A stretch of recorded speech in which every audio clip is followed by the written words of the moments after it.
I'm Jeff Hemmel from Boating Magazine. Welcome aboard Scarab's 210LX. Now, this is an exciting new jet boat from Scarab, 21 feet long. It's also got an affordable price point that makes it great for the first-time buyer as well as the young family. It's got the thrills of a jet boat, but it's also got a lot of those family-friendly features. Join me aboard and let's check this boat out.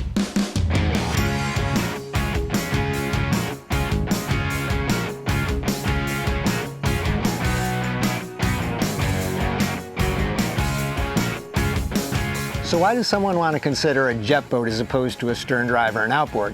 One of the reasons is what we have right back here. The Rotax engine inside this boat is low profile. It keeps this transom nice and low. One of the big things, however, is this boat has no prop. It's got an impeller enclosed in a jet pump. That makes it very safe at the transom. It also draws far less water. That makes it really ideal for families who want to spend time back here swimming off the back, playing, wake surfing, wakeboarding, and doing other activities. The performance-minded buyer will also appreciate a jet's agility and speed. This boat will accelerate hard off the bottom. It's got a great top end, and the handling of a jet is unparalleled. This boat will go lock to lock on the steering wheel and perform some of the most aggressive maneuvers of any boat in its class.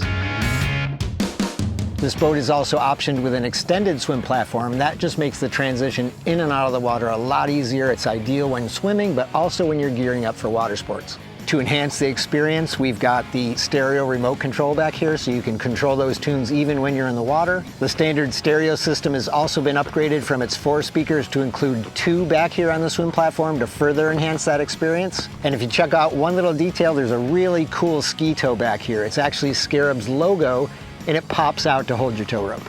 The standard pedestal table can also be mounted on the swim platform. That just makes it a perfect spot when you're having your snacks and drinks. Before we leave, let me just point out a few details back here. We've got this nice pattern stitching in the inset. Also, one thing I really like that Scarab does on all their seats is this nice raised spot under your knees. It just really locks you in place, just gives you a little bit more comfort, but more security as well. And for those of you who love to tube but don't always have the most convenient spot to blow up that tube, Scarab includes a 12-volt outlet right here on the swim platform for your inflator. Before we leave that engine, I mentioned it, so I figured you might as well see it. It's the Rotax 300 horsepower, 1.8 liter. Now, as impressive as that engine is, I also love another small attention to detail back here that you might have overlooked. Scarab puts sound deadening foam throughout the boat, and it's one of the things that keeps the noise levels down lower than the average jet boat. Further deadening noise is high-density foam that Scarab injects between the stringers and the hull. All right, now let's move into the main cockpit for real.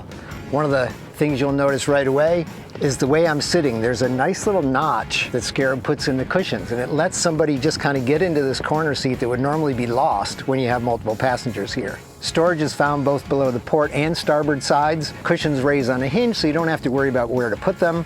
The lockers inside are also finished. The port side locker also has access to the electronics and the master power. Completing the cockpit seating are the helm and passenger seat.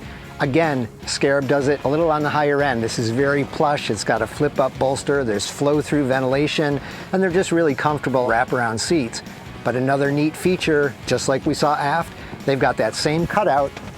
So if I'm the passenger or the captain and I want to talk to the crew, I can easily turn. There's a spot for my leg to go right in there. Below the floor, there's a nice deep ski locker. Raises on a pneumatic strut. It's padded down below so that your expensive water toys don't get dinged up. This is also where, if you get the wake package, you'll add yet another ballast bag to kick up that wake behind. And from the swim platform to the main cockpit and forward, you've got snap-in marine mat flooring. Now that's really comfortable underfoot. It's got a nice soft touch, but if you live in a saltwater environment like I do and you occasionally don't want to mess with mats, they're snap-in, so you can remove those from the boat and hose it all right down. And you can really hose it all right down because this is a self-bailing cockpit. There's scuppers in the back corners that just drain any water that gets aboard away. The port console is topped with a nice little EVA foam nook just to catch some odds and ends. There's a deep glove box. It's lockable, so if you leave the boat, you can lock some of your valuables inside. There's also a wireless charging cradle to keep your phone topped up at all times. Moving to the helm, the LX package includes an 8-inch touchscreen display. What I like about it is it includes the speed and the RPM always present on the left-hand side of the screen. On the right-hand side of the screen, you can tab in and out between various things, from engine diagnostics to RGB lighting to even controlling the ballast system if you choose the wake system. There's also cruise control, including normal cruise, a specific ski mode, an eco mode to save fuel, and a docking mode to tame the response of the engine to make it easier to maneuver in tight quarter situations. A cool feature for short guys like me is that this display also can tilt, depending on the height of the driver. There's also a 3-spoke tilt wheel, JL audio system, and to the right we've got push button controls for things like horn, blower, and bilge, and of course another wireless charging cradle. Storage is found below both the port and the helm console. Now you can add a cooler in here and slide it in. You can even fit 2 coolers underneath this console. And yet again, I'll point out another feature I really like. Underneath here you have access to the helm wiring. A lot of times that's just a jumble of wires. Scarab does a really nice job of making it nice, neat, and orderly. And let's finish up our tour in the bow cockpit. As you can see, Scarab carries the beam really far forward, and that makes this a lot wider than you'd normally have. It's almost kind of squared off. Comfortable seating all around. There's storage below. The seats again raise on hinges so you don't have to worry about where to place a cushion. There's also those same cutouts here, so if you're packing in a crowd, you can get a leg back in there and actually make the most of this space.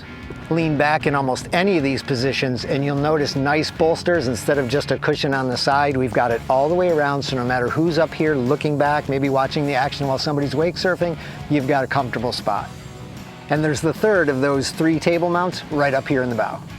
I give extra points for an actual anchor locker right up here ready to hold a Danforth anchor. I also, again, like the marine mat. You find it all over the cockpit, but you also find it in areas people would step on and off the boat, like here at the bow.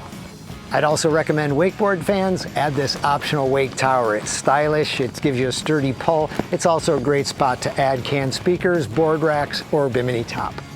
If you're looking for a jet boat that epitomizes bang for the buck, a boat that you can ski and wake behind, but also has plenty of amenities for the family, you need to check out Scarab's 210LX. I'm Jeff Hemmel for Boating Magazine, and I will see you out on the water.